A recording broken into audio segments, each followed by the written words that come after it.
Alright, what's up everybody? It's your boy Keenan. Welcome to today's NFL blog. Here to give you all the key matches for the NFC conference for week 4 of the NFL season, plus some fantasy football tips for you players out there. Now I'm going to start with the match between the Atlanta Falcons hosting the Carolina Panthers. Carolina quarterback Cam Newton has been struggling a little bit this season throwing the football and maturing this year. I thought he was going to blossom a little bit better than what his great rookie performance last season where he threw for 21 touchdowns and 17 interceptions. But he's still throwing interceptions and struggling throwing the football. I thought he was going to mature a little bit better this season. Now he's going to be playing against a tough Atlanta defense. This team is starting undefeated. A great team overall. Got a good quarterback in Matt Ryan on the offensive side. But defensively, they shut down Peyton Manning a couple weeks ago on Monday Night Football in their game against the Denver Broncos. And they have probably the best one of the best passing defense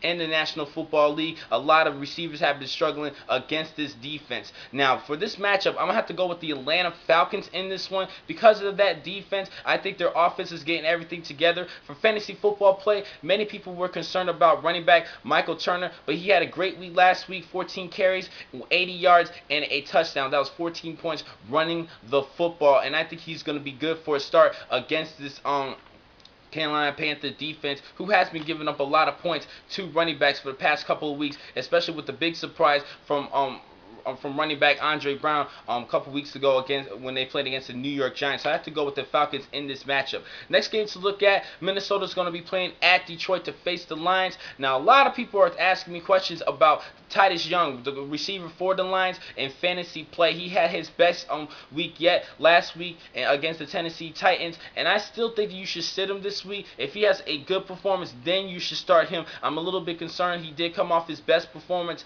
but he still has been struggling for the first 2 games of this season, and I'm not really 100% sure on how he will perform. If it depends on this matchup, if he has a great performance, you should definitely start him for the next upcoming weeks. Now, for this matchup, I'm going to have to go with the Detroit Lions, even though Minnesota beat the San Francisco 49ers, and it was at home last week, and they had a great victory. But I think Detroit is going to get everything together in passing the football. There is probable injury from Calvin Johnson, their star receiver, but he should be fine to start. Go ahead and start him for fantasy football play. I think that offense is going to get everything together.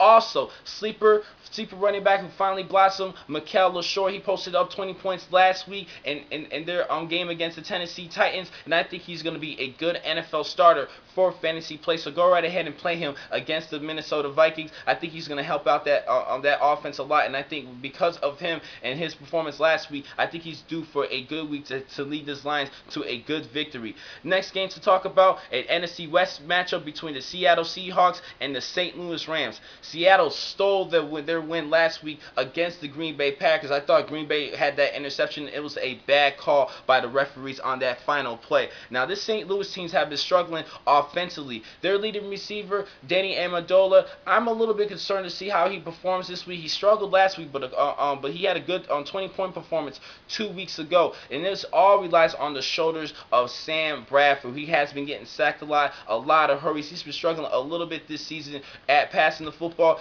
probably because he doesn't have many pre-named receivers, but I think Danny Amendola can be leading the way. Go right ahead and start him for fantasy play, but I was just a little bit concerned to see how well Sam Bradford and that offensive line was going to perform, and they kind of struggled last week, but I think they could be having a good performance against the Seattle Seahawks team, even though they have a great defense. This is a pretty hard pick, but I think you should go right ahead and start Danny Amendola at the receiver position because he is going to get more targets than any other receiver of that team. So go right ahead and start him, but I'm still going to go with the Seattle Seahawks in this one because of that defense. Chris Clemens had 4 sacks last week against the Green Bay Packers. I think he's going to attack Sam Bradford a lot and get to the quarterback and give you some good fancy defensive points. And that secondary, probably the best secondary in the National Football League. I got to go with the Seahawks in this matchup.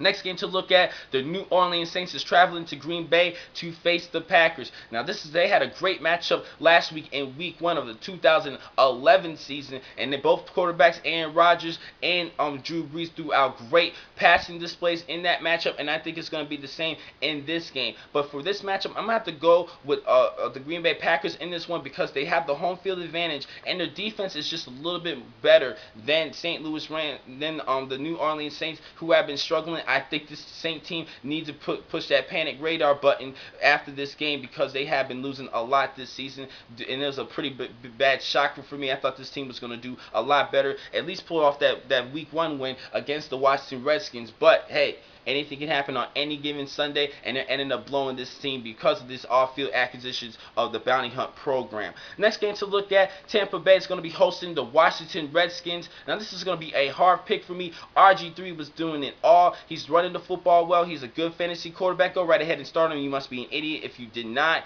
But he's a good quarterback. That offense is getting everything together. But now that defense has been struggling, and I don't really like that at all. This is a scary matchup. This Tampa Bay team, their defense is pretty well. I think this is going to be a tight game, but I'm going to go with the Washington Redskins in this one, pull this upset. I think RG3 could get everything together. It's really that defensive side have caused Tampa Bay to commit a couple of turnovers. I'm going to go with the upset in this one with the Washington Redskins. Next game to look at, an interleague game, my only interleague game for me to talk about this week. The San Francisco 49ers is going to be traveling to the New York Jets. This is going to be a good matchup to watch. I think San Francisco is going to bounce back from last week's upset loss to Minnesota, and I think they're going to have a good matchup, great defensive performance. Also, the Jets have to play without star cornerback Darrelle Revis, who is out for a season out for the season with a torn ACL, and that is a big difference maker of that defense. I think Alex Smith could definitely take advantage of that. The defense will probably hold their own, but offensively, because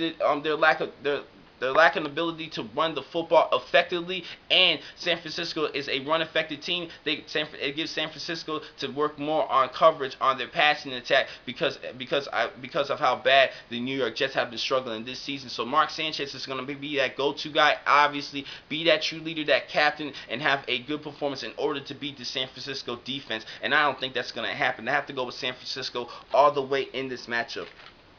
Last but not least, the Monday night matchup between the Dallas Cowboys hosting the Chicago Bears. Now, this is going to be a great game to watch. This is at Dallas. I like this. I'm really intrigued to see what happens this week, but I'm going to have to go with the Chicago Bears. Their defense is pretty stellar, and offensively, I think Jay Cutler and Brandon Marshall is going to have a good 1-2 quarterback receiver combination, good combination in this matchup. I have to go with the Bears in this one. Matt Forte still a little bit banged up, but they still have a good, reliable running back, and Michael Bush. Go right ahead and start him this week in fantasy play. Now, if you guys have any questions on what to do for fantasy football play, go right ahead and leave a comment at the bottom of the screen. I'm going to be switching back and forth to both of the channels, the Pro Football Exclusive and my Full Effect personal channels at the Famous Akeem McCall on www.youtube/the Famous Akeem McCall. I'll definitely go to both of these channels and check out any comments. If you guys have any questions, please feel free to put a comment at the bottom of the screen, and I will get back to you as soon as possible before tomorrow's key matchups. Now, I have one more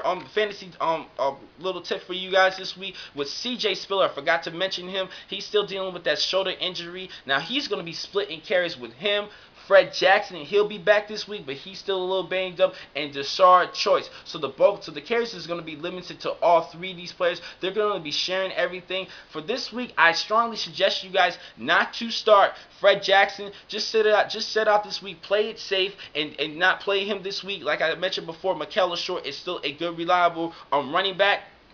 But watch out this week for Fred Jackson. If he has a good 10-point performance, go right ahead and start him next week. Now, for CJ Spiller, I'm going to take that risk, and I think that you guys should go right ahead and start him because every time he touches the football, he is a home run threat. And I think he could work fine even dealing with that shoulder injury. Now, for Deshaun Choice, I don't think he's going to get that many carries. He's still going to get some good amount of carries, but not enough for you to give you some good, valuable football points. So do not start Deshaun Choice. Go right ahead and start CJ Spiller and sit out Fred Jackson for 1 week to see how he performs this week. And that's my last tip for fantasy play. Now, the next time I'm going to catch you guys is next Thursday, because there's going to be an NFC Thursday night matchup, and I'll give you a preview of that as well as the remaining preview of Week 5 of the NFL season. I'll catch you guys then. Thank you for watching today's vlog from Pro Football Exclusive. I'm your man, Akeem McCall. Be easy.